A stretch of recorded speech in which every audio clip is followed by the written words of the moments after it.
प्रिय विद्यार्थियों, आज का हमारा टॉपिक है राज्यपाल की वित्तीय व न्यायिक शक्तियाँ। इससे पूर्व हम लोगों ने राज्यपाल की कार्यकारी व विधायी शक्तियों का अध्ययन किया था। इसी कड़ी में हम आज राज्यपाल की वित्तीय व न्यायिक शक्तियों का अध्ययन करते हैं।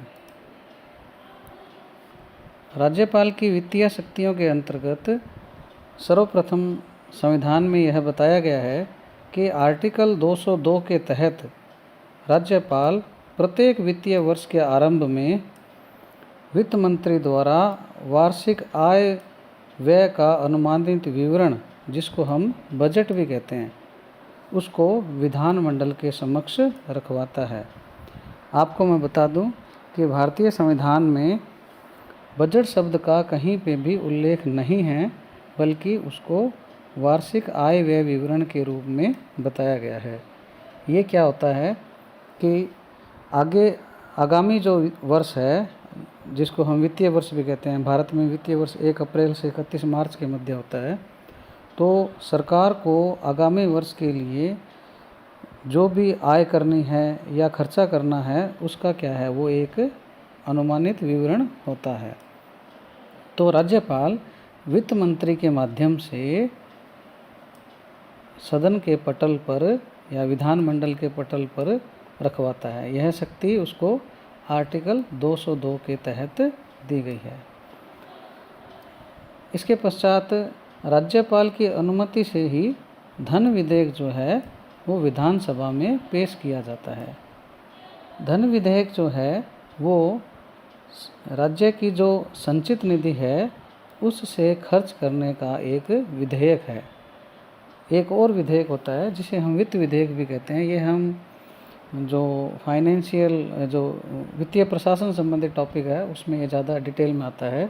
वित्त विधेयक में क्या है, सरकार के कर संबंधी प्रावधान होते हैं और राज्यपाल की परमिशन से धन विधेयक विधानसभा में पेश किया जाता है और उसकी सिफारिश पर ही विधानमंडल में पूरक, अतिरिक्त और अधिक अनुदान की मांगें की जाती है।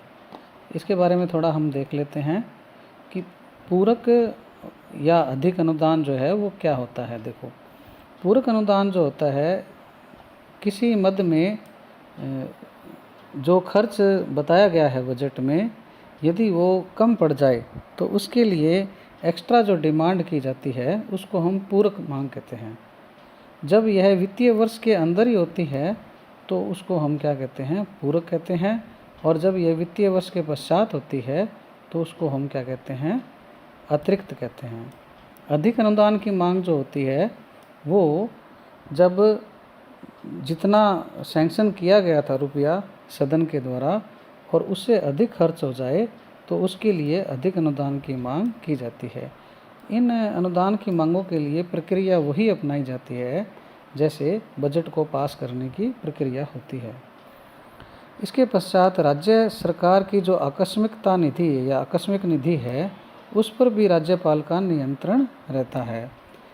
आपको मैं बता दूं कि चाहे वो केंद्र सरकार हो या राज्य सरकार हो, उनके पास 3 प्रकार की निधियां होती है। एक राज्य की संचित निधि, दूसरी लोकलेखा और तीसरा आकस्मिकता निधि। आकस्मिकता निधि जो होती है वो राज्यपाल के अंडर में होती है और कोई आकस्मिक स्थितियां या खर्च ऐसा हो जाए तो उसके लिए क्या है, यह सरकार को क्या है, धन दे सकता है। तो इस प्रकार से राज्यपाल की ये 3 मोटे तौर पर क्या है, वित्तीय शक्तियां हैं। इसके पश्चात हम राज्यपाल की न्यायिक शक्तियों के बारे में पढ़ते हैं। राज्यपाल की न्यायिक शक्तियों का जो उल्लेख है वो आर्टिकल 161 में किया गया है। इसमें राज्यपाल को राज्य की विधि जहाँ तक विस्तारित है, कार्यपालिका शक्ति का जहाँ तक विस्तार है, उसके तहत किए गए किसी अपराध के लिए दोषी व्यक्ति यानी दोष सिद्ध व्यक्ति को उसके दंड को क्षमा कर सकता है, वो उसका प्रविलंब कर सकता है, उसका विराम कर सकता है, परिहार कर सकता है या लघुकरण कर सकता है। तो ये कुछ शब्द हैं, क्षमा, प्रविलंब, विराम, परिहार, लघुकरण। तो इनके बारे में थोड़ा मैं आपको बता देता हूँ। क्षमा का मतलब तो ये है कि बिल्कुल उसको जो दंड दिया गया है उसके लिए बिल्कुल उसको माफ़ कर दिया जाता है, जबकि प्रविलंब जो होता है उसमें दंड को कुछ समय के लिए टाल दिया जाता है। विराम जो है उसमें दंड की कार्रवाई को क्या है, समाप्त कर देते हैं एक बार। जैसे कोई गर्भवती स्त्री हो या विकलांग व्यक्ति हो, तो ऐसी स्थिति में विराम के द्वारा दंड की कार्रवाई को क्या है, समाप्त किया जाता है। परिहार के अंदर क्या होता है कि जो दंड की प्रकृति है उसको बदलते नहीं है, अर्थात जैसे किसी व्यक्ति को 6 वर्ष का कारावास है तो उसको कम करके 3 वर्ष का कारावास कर दिया जाता है, यानी उसकी प्रकृति को नहीं बदलते। जबकि लघुकरण में क्या होता है, दंड की प्रकृति को बदल दिया जाता है और उसमें अधिक दंड से कम दंड कर दिया जाता है, जैसे मृत्यु दंड से आजीवन कारावास करना। तो इस प्रकार से आर्टिकल 161 के तहत राज्यपाल को क्षमादान की शक्तियाँ हैं, जिसमें वह अपराध के लिए दोष सिद्ध व्यक्ति को क्षमा, प्रविलंब, विराम, परिहार और लघुकरण करने का प्रावधान है। इसके बाद में इसमें कुछ एक और बिंदु ध्यान देने योग्य है कि राज्यपाल को राज्य सूची तथा संवर्ती सूची के विषयों से संबंधित विधि के विरुद्ध किए गए अपराधों के लिए क्षमा दान करने की शक्ति है। राज्यपाल को मृत्युदंड को क्षमा करने का अधिकार नहीं है, जबकि ये राष्ट्रपति को है, और न ही संघ सूची के विषय से संबंधित विधि के विरुद्ध किए गए अपराध को या सेना का जो न्यायालय है उसके द्वारा दिए गए किसी दंडादेश को क्षमा करने का अधिकार है। अर्थात उसको राज्य सूची और संवर्ती सूची, जहाँ तक राज्य की कार्यपालिका का विस्तार है वहीं तक उसको क्या है, माफ़ करने का अधिकार है। वो मृत्युदंड को माफ़ नहीं कर सकता। सेना के न्यायालय के द्वारा दिया गया कोई दंडादेश है उसको भी वो माफ़ नहीं कर सकता। इसके पश्चात नेक्स्ट हम देखते हैं राज्यपाल की जो न्यायिक शक्तियाँ हैं उसके अंतर्गत आर्टिकल 192 में क्या कहता है।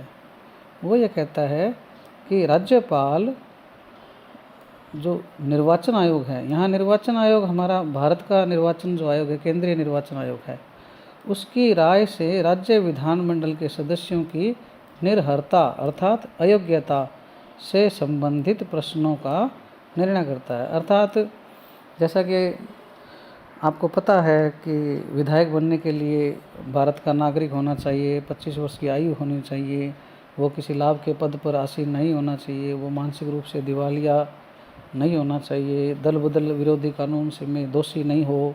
तो इस प्रकार से संबंधित कुछ उसकी योग्यताएं निर्धारित है।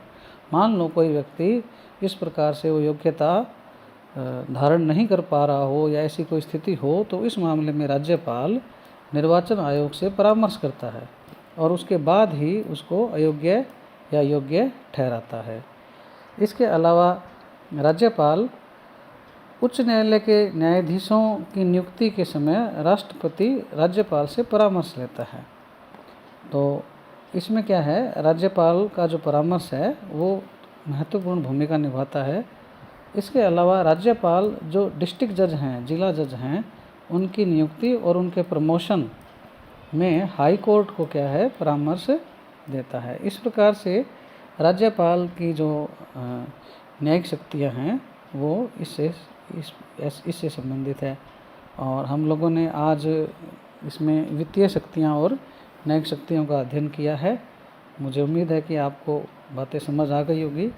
यदि आपको इसमें किसी प्रकार से कोई जिज्ञासा या कोई अतिरिक्त जानकारी की आवश्यकता हो तो आप कमेंट्स बॉक्स में लिख सकते हैं। धन्यवाद।